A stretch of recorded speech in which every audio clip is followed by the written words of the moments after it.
at Rampage, we do a lot of tempo work, which includes going slow on the way down of a lift, pausing the bottom, and then not necessarily going slow on the way up, but you get it. So why is it that we do this? And is it actually better than just doing the reps as fast as you can? Well, maybe yes, maybe no. See, your muscles, they don't really know how many reps you've done. They know how fatigued they are from the work they've been asked to do. So if we want to improve our muscular strength, endurance, even muscular size, hypertrophy, what we need to do is put those muscles under enough stress, aka fatigue from lifting weights, if you will, so that a change is demanded of them. So think about this. Something that wouldn't be stressful is, I don't know, say you put a bar on your back, empty bar, and you do 10 back squats. Well, for you and I, like, that's not going to do anything. Now, let's say you put a bar on your back and you load it with 135 pounds and maybe your max is only 150 and you do 5 sets of 3. Well, that's pretty close to your max. It's like 90+%. That's probably going to demand change within those muscles because that weight for that amount of volume was challenging. Now, what if we took the weight way down? So say in this case, we made it like 95 pounds. Well, if you did that same number of sets and reps, it's not going to be challenging. So we've got a couple options. If we don't want to always go really heavy, something else we could do is we can just do way more reps, but now it just takes a lot more time. So in this case, so we got 95 on the bar and you're doing 5 sets. Well, maybe you've got to do like 5 sets at 12. And who wants to be under the bar on a back squat for 12 reps? Or even think of a bodybuilding movement that's not as taxing, like maybe a curl. Maybe you've got to do like 15 curls. Well, shoot, the first like 10 to 11 reps, they're just kind of like a buy-in and it's not really doing much yet. You have to get through those reps to get to like kind of the meat of it, those last few reps where you really start challenging yourselves.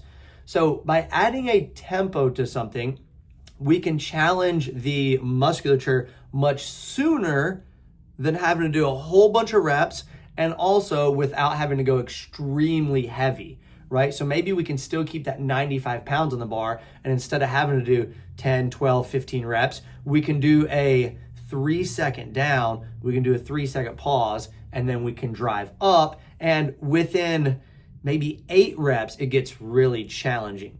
Now, sure, you could argue like, okay, well, 8 reps with all that tempo takes more time anyways, as does the 12 reps. Sure, it's a trade-off and it's just different ways to look at it.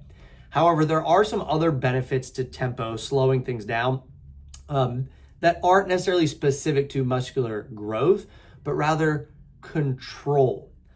Take anyone and slow the lift down, and they're going to be able to feel where their body is in space much better, where their feet are kind of shifting on the floor, where their weight is distributed. They might actually be able to feel the muscle they're working, say like on a RDL. You can actually focus on feeling it in your hamstrings versus just thinking about completing the rep and counting the number in your head.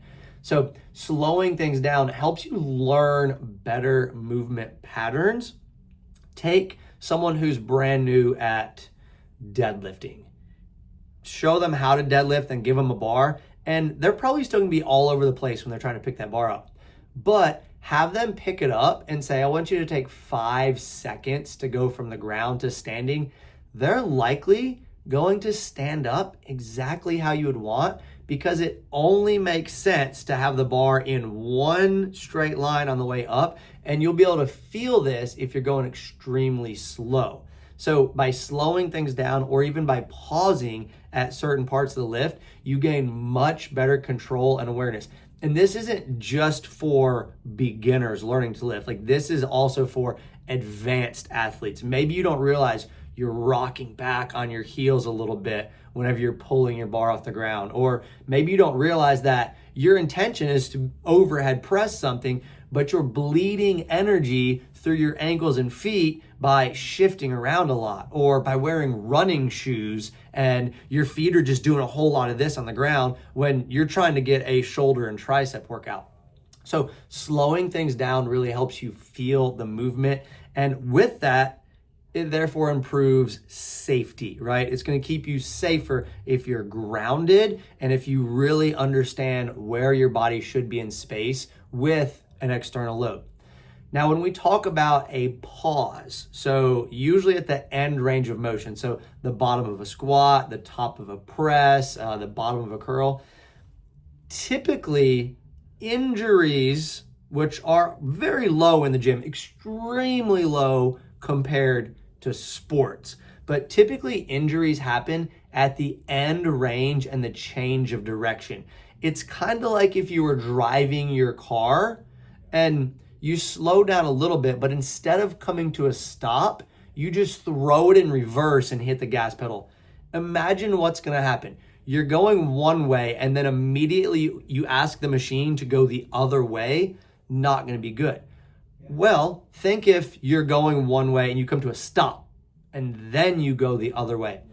There's much less chance for injury. So the connective tissues, the tendons and ligaments of those joints are put under way, way less stress when we're not forcing them to change direction quickly. Now, granted, there is a time and place for this when we're talking dynamic movements, plyometrics, we're trying to improve our sporting performance, our explosiveness, and usually the exercise and how we're doing it is appropriate in that manner. And now I'm not saying that just because you do a regular down and up curl or squat or whatever, that you're going to get injured. I'm just saying that the risk of injury goes way down when you come to a stop at the bottom. So on a day-to-day basis at Rampage, you see us do a lot of 2 seconds down, 0 or 1 at the bottom, explode up, 0 or 1 at the top. Now, this is just a regular tempo that we feel really helps people improve their movement, and it also keeps us safe. If you're going 2 seconds down, then if you don't have a pause at the bottom, that's fine because you weren't coming to the bottom very fast, right? You weren't like crashing into the bottom of your squat and then trying to drive up, knees cave in, hips shoot back. Rather, you controlled it to the bottom. So the change of direction wasn't that abrupt. So I wanted to talk to you guys about this today because we do so much tempo here, and I'm sure some of you would have had the thought in the past of, well, why? Like, can't I just run through the reps? Yeah, that is an option, but there's a lot of benefit to doing the tempo. And then frankly, it's kind of like a little reward, a little carrot, if you will, if we're always doing tempo and you're getting used to that feeling and those loads. And then occasionally we're like, hey guys, this lift has no tempo. You're going to feel much stronger when you get to take kind of the limiter off, if you will.